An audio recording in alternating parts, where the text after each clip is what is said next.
हमारे देश भारत में अनेक लाखों हजारों करोड़ के घोटाले हुए हैं, जिनके बारे में हम विस्तार रूप से देखने का प्रयास करें कि ये घोटाले कराते कौन है, कैसे घोटाले हुए, इनसे देश को कितना बड़ा नुकसान। वैसे देश के रक्षक ही जब देश के भक्षक बन गए हैं तो क्या हो गई देश का। वैसे घोटाले तो हर देश में होते हैं, लेकिन इतना बड़ा घोटाला शायद ही कहीं और देखने को मिलता है। कुछ नेताओं के भक्त उनको हमारी बातें अच्छी नहीं लगी, लेकिन हमको उनको कहना चाहेंगे कि हमारी हर चीज के सबूत है। हम अपने मन से कुछ नहीं कह रहे हैं, सब ऑथेंटिक जानकारी है।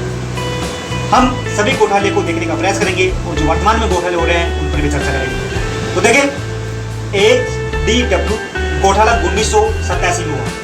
जर्मनी के पनडुब्बी निर्माता को इन अपराध आरोपों के बाद काली सूची में डाल दिया गया था कि भारत में सन 1987 में हुए सौदे में कथित रूप से 420 करोड़ रुपए की दलाली का भुगतान किया गया है। बोफोर्स घोटाला 1987 यह भ्रष्टाचार संबंधित एक बड़ा घोटाला था, जिसमें प्रधानमंत्री राजीव गांधी एवं अनेक ऐसे लोग को संलिप्त किया गया था जिन पर 155 MM फील्ड वाइजर की आपूर्ति की निविदा को प्राप्त करने के लिए स्वीडन की बोफोर्स से घूस प्राप्त करने का आरोप लगाया गया था। 1989 के आम चुनाव में गांधी की सत्ताधारी भारतीय राष्ट्रीय कांग्रेस की पराजय का प्रत्यक्ष आधार बना। स्वीडन की कंपनी ने शीर्षस्थ राजनीतिज्ञों को भारतीय मुद्रा में 640 बिलियन रुपए की घूस का भुगतान किया था।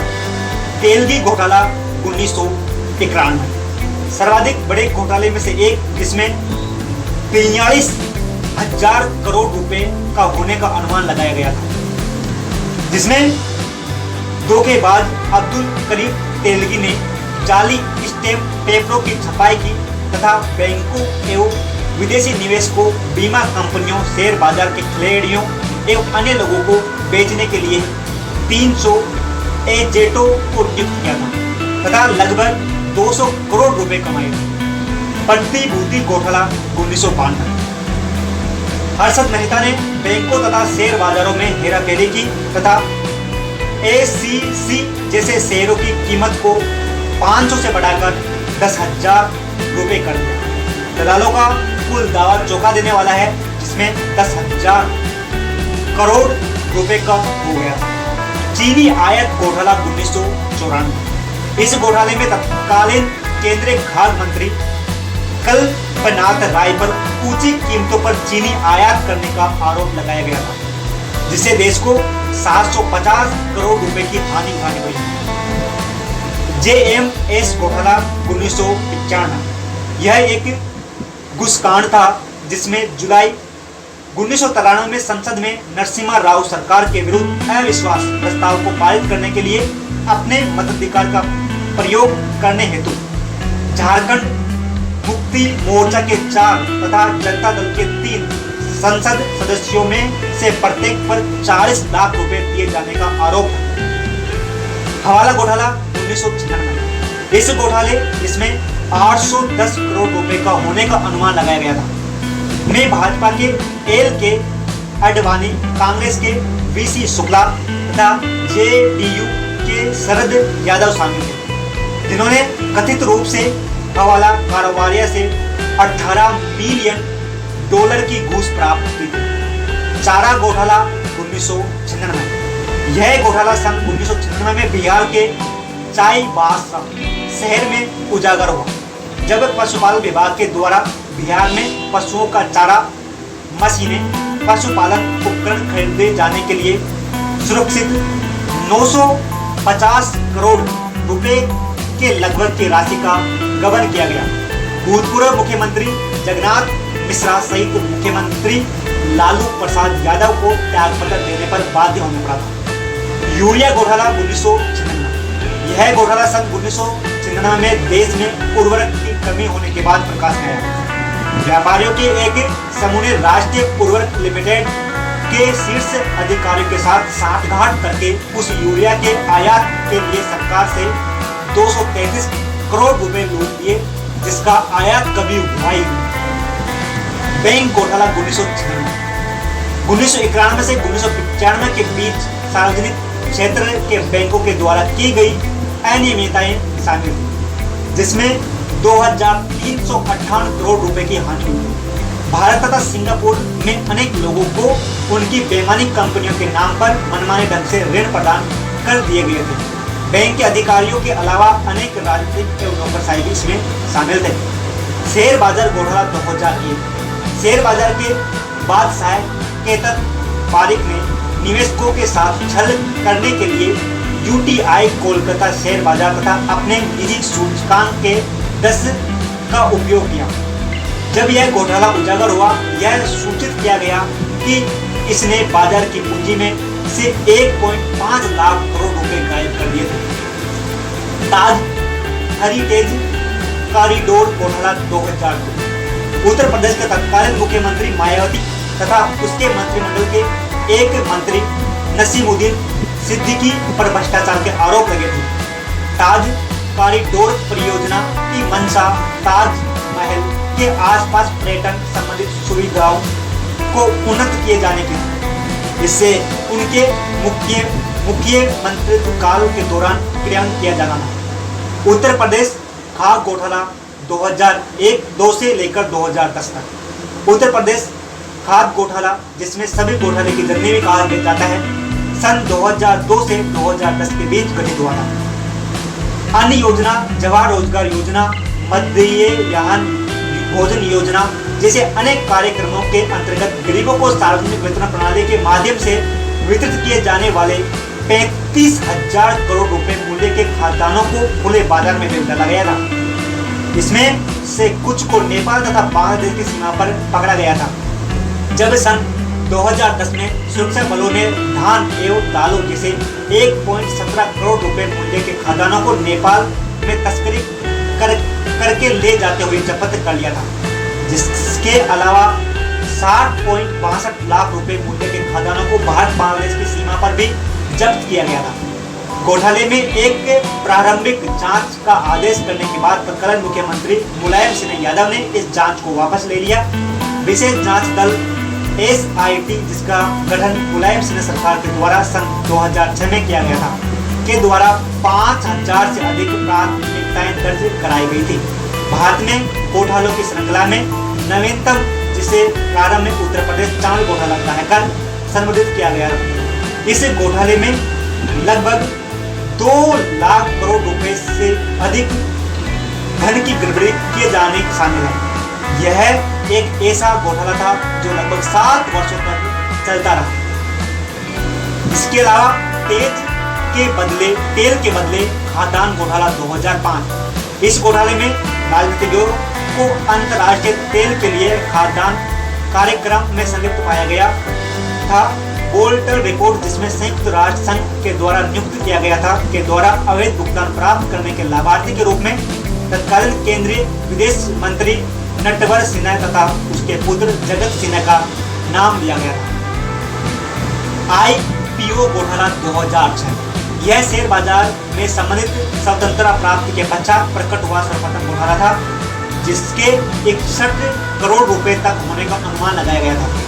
वित्तीय प्रदाताओं एवं इंडिया वुल्स की रूपल वेन बंसल के नेतृत्व में शेयर बाजार के खिलाड़ियों के द्वारा IPO शेयर को अवैध रूप से आरक्षित कर लेने के लिए बेनामी तथा जाली डीमैट खाता का उपयोग किया गया था। केस फॉर वोट घोटाला 2008। इस कांड में केंद्र में सत्ताधारी गठबंधन संप्रग, जिसका नेतृत्व सोनिया गांधी के द्वारा किया जा रहा था, पर 22 जुलाई 2008 के दिन विश्वास मत जीतने के उद्देश्य से संसद सदस्यों को कथित रूप से घूस दिए जाने का आरोप लगाया गया था। मधु कोड़ा घोटाला 2009। प्रवर्तन निर्देशालय ने मधु कोड़ा, जो कि झारखंड के मुख्यमंत्री थे, पर 4000 करोड़ रुपए तक की अनुमानित राशि का धन शोधन करने का आरोप लगाया था। प्रवर्तन निदेशालय ने मुंबई तथा कोलकाता में उनके होटलों तथा कंपनियों पर छापेमारी की तथा थाईलैंड, इंडोनेशिया, सिंगापुर तथा दुबई में भी उनके स्वामित्व वाली संपत्ति को खोज डाला। किसी समय एक मजदूर रह चुके कोडा के पूरे विश्व में 1800 बैंक खाते थे। सत्यम घोटाला 2009। सत्यम कंप्यूटर्स के चेयरमैन राम लिंग राजू ने स्वीकार किया कि कंपनी के खाते में हेराफेरी की गई थी। अंतर्राष्ट्रीय कारपोरेट समुदाय सदमाग्रस्त हो गया तथा सभी को ठगा सा महसूस कर रहा था जब 7 जनवरी 2009 को राजा ने त्यागपत्र दे दिया और स्वीकार किया कि उसने खाते में 1.47 अरब डॉलर मूल्य की हेराफेरी की है। राष्ट्रमंडलम खेल घोटाला 2010 भारत के सर्वाधिक ज्ञात घोटालों में से एक है। सुरेश कलमाडी, जो राष्ट्रमंडल खेल के आयोजन समिति के अध्यक्ष थे, ही प्रमुख आरोपी थे। कलमाडी ने 141 करोड़ रुपए का अनुबंध शिवस टाइमिंग को उसके समय संबंधित उपकरणों के लिए प्रदान दिया था। इस सौदे को 95 करोड़ रुपए से बढ़ा दिया गया था। इसके अलावा 2G स्पेक्ट्रम घोटाला 2010 मोबाइल फोन के लिए 2G लाइसेंस का आवंटन किए जाने में विभिन्न दूरसंचार कंपनियों से सरकारी अधिकारियों के द्वारा अवैध रूप से कम पैसे वसूले जाने ने 2G स्पेक्ट्रम घोटाले को जन्म दिया। नियंत्रक एवं महालेखा परीक्षक के अनुसार घोटाला लगभग 1,76,000 करोड़ रुपए का था, जबकि केंद्रीय अन्वेषण ब्यूरो यानी कि CBI के अनुमान मात्र लगभग 30,984 करोड़ रुपए का है। CBI के द्वारा दाखिल आरोप पत्र में आरोपियों के रूप में नामजद किए गए राज्यों में जो नाम शामिल है उनमें A राजा तत्कालीन संचार मंत्री तथा A.K. कनिमोझी राज्यसभा सदस्य तमिलनाडु के पूर्व मुख्यमंत्री करुणानिधि की बेटी प्रमुख है। उत्तर प्रदेश NRHM घोटाला 2012 मायावती के शासनकाल में इस घोटाले में राज्य सरकार को 10,000 करोड़ रुपए की हानि सहन करनी पड़ी थी। राजनीतिज्ञों एवं नौकरशाहों के द्वारा कथित रूप से राष्ट्रीय ग्रामीण स्वास्थ्य मिशन, जो ग्रामीण क्षेत्रों में स्वास्थ्य संबंधित देखभाल की सेवाओं में सुधार करने का केंद्र सरकार का एक कार्यक्रम है। मायावती की बहुजन समाज पार्टी के अनेक मंत्रियों की जांच CBI के द्वारा की जा रही है। यह घोटाला लखनऊ में दिन दहाड़े 2 मुख्य चिकित्साधिकारियों की हत्या किए जाने के बाद प्रकाश में आया था। कोलगेट 2012 घोटाला कोलगेट भी कहा जाने वाला यह घोटाला उन घोटालों में से एक है जिसमें प्रधानमंत्री का कार्यकाल कथित रूप से संलिप्त रहा। CAG ने वर्ष 2004 से 2009 के बीच सभी ऊंची निविदा के स्थान पर विभिन्न कंपनियों को मनमानी ढंग से 155 कोयला खंडों का आवंटन किए जाने तथा देश के खजाने को 1,85,591 करोड़ रुपए की हानि पहुंचाते हुए उन्हें नाजायज लाभ प्राप्त किए जाने का आरोप लगाया गया था।